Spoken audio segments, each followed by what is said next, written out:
Why, hello there. Welcome to another episode of Design Lab, which I look at comics and art and stuff. Today, it is here in Malaysia. It's November 8th, 2024, a few days after the US election. So I thought, since Trump has been declared the presidential elect or whatever, I thought I remembered this comic that Robert Crumb did in the late 80s looking at Donald Trump. So I thought, oh, why don't I do that? And see if it can help me get some numbers. Probably won't, but here we go. Yeah, Crumb, one of my favorite cartoonists.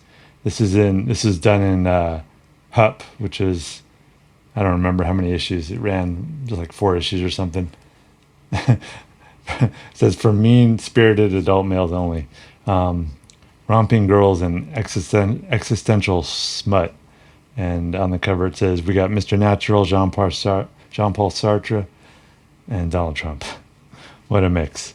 The whole issue is in black and white, and there's a lot of other stories, but I'm just gonna look at the Donald Trump one. I will just say though that Crumb's art in this period is pretty great. I mean, he just I feel like he just gets better and better in a lot of ways. Um, so I mean, my in terms of storytelling, my favorite stories are like the late '60s, early '70s. But I think his art just is always really pretty great from like 1964 on. All right, so here's the story. It's called "Point the Finger," and let's see. It's a it's kind of a I think I maybe have read it before. I'm not sure, but I definitely reread it today and was just kind of trying to remember how it was. And it was, I mean, at this point, Trump wasn't in politics. He was just, a real estate developer in New York and a pretty well-known rich guy and stuff. So it kind of begins in this kind of fantasy way in which I don't know if this is a series that Crumb does in other comics, but here he's basically pointing the finger at some famous person and saying, I like how he introduces him. He says, "Hey Don, you're so hateful. I can't even look at you." um, to me, Crumb in this era looks kind of like Groucho Marx, but he like draws himself like Groucho Marx. I don't remember exactly. I wish I should have got a photo of Trump from 1989, but he seems more heavier than I remember him being in that period. I mean, he's gotten heavier over the years, certainly, and I think nobody talks about this, but this is just my opinion. I think being heavy always helps in the Midwest and a lot of swing states because they don't trust thin people. As a thin person, I can say that. So he gets basically it kind of begins in kind of a fantasy way in which Trump is pulled to Crumb's lair by his female minions, and they're just like really kind of strong arming Trump and accusing him of things, and they sit him down and force him to listen to. Um, Crumb really says like, "Oh, you're wasting my time." And that's the biggest thing. He says, "This is sheer demagoguery. No, you know what it is? It's a waste of my time. If there's one thing," and then the girls hiss, and um, to me, this doesn't look like Trump, like how Trump looks now. But I don't know. I could be. I'm trying to remember exactly how he looked back then. Um, so, anyways, they kind of have like a physical confrontation. It's kind of interesting in the '80s. Crumb is always like he seems more in a lot of ways more like down on himself and more kind of self-doubting. So the idea of him physically getting in a fight with Trump is just ridiculous. It's like Woody Allen or something. Um, and it's kind of fascinating to me, like how Crumb really captures Trump's ability to kind of steal the narrative and um, basically start emphasizing what a great person he is, and basically the women start saying like, "Wow, he's rich and powerful," and like this is kind of pretty much what happened with American politics. Like whatever he does, people they get mad at him, but then they like, "Oh, he's rich and powerful still." So um, I don't think like it's comes down to any like mystery about why he won. Basically, it's like we're living in a very era of the image and memes and whoever can come up with the best sound bites, even if they're stupid shit like eating the dogs and cats and stuff like that. Whatever gets in people's head, that's what wins. And I mean, I kind of knew Trump was going to win as soon as, I mean, this year, what was the hype culture moment of this year? Probably Hawk Tuah girl. And that's kind of like when I knew we're doomed.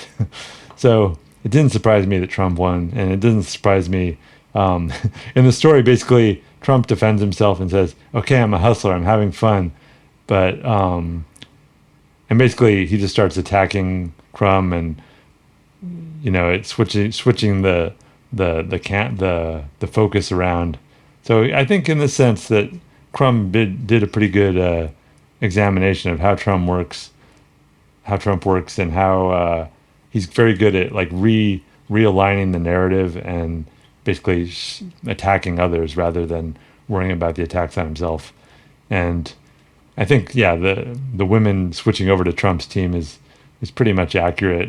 It's kind of fascinating, the ending of this, because the women are going to leave, and then Crumb's alone, and then the cops show up, and that I think that was the original ending for the story. It was like a 4-page story, and it ends with this quote from Lao Tzu, who wrote the Tao Te Ching, and nature's way is to take away from those who have too much and give to those who have too little.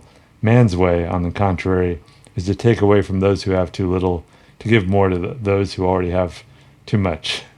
And if this election was a victory for anybody, it was a victory for billionaires and corporations. As the corporate tax rate goes down, and billionaires made supposedly like 64 billion in the last few days. So, but then I think Crumb, like, he had these 4 pages, and it's kind of just like a dismal ending. So he kind of decides to add on. I feel like he waited a few days, and maybe people read it and like, this is really bleak.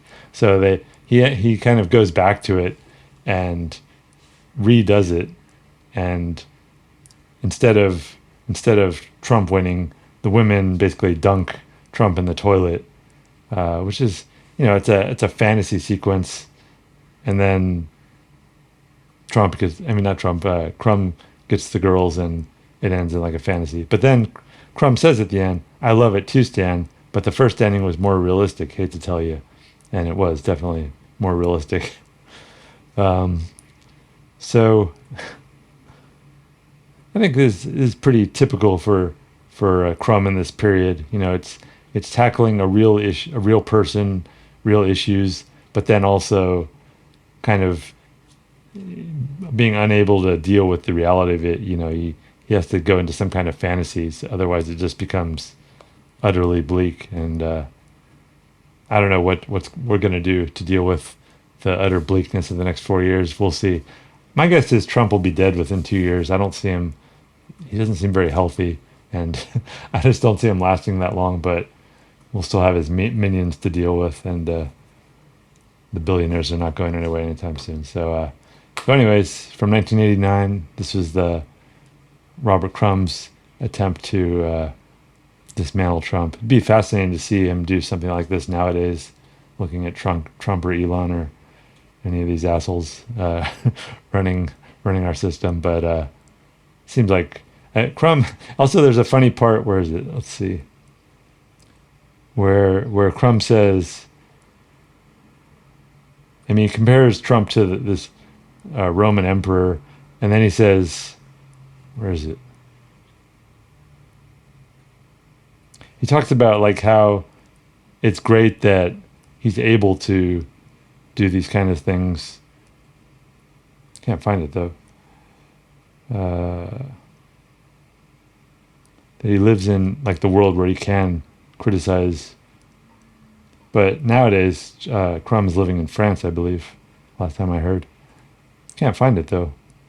Where was that? Maybe I imagined it. I don't think I did.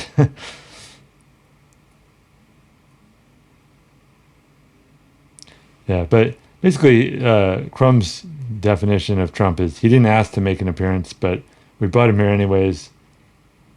Ladies and gentlemen, one of the most evil men alive, real estate tycoon Donald Trump. I don't know if Crumb was living in New York or where. I don't think he ever lived in New York, but Yeah. Anyways, there was a part in here. I just can't find it. And I noticed that Crumb uses so much dialogue. I mean, he uses a lot of dialogue in these panels,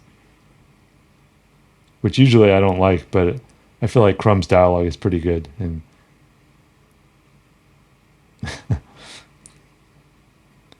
initially, like this is part of like the fantasy part. He says, "Let's stick it to him the way he stuck it to New York. I have this big strap-on dildo. I'd be happy to ram it up his poop chute." And then Crumb says, "Let's not be crude." Um,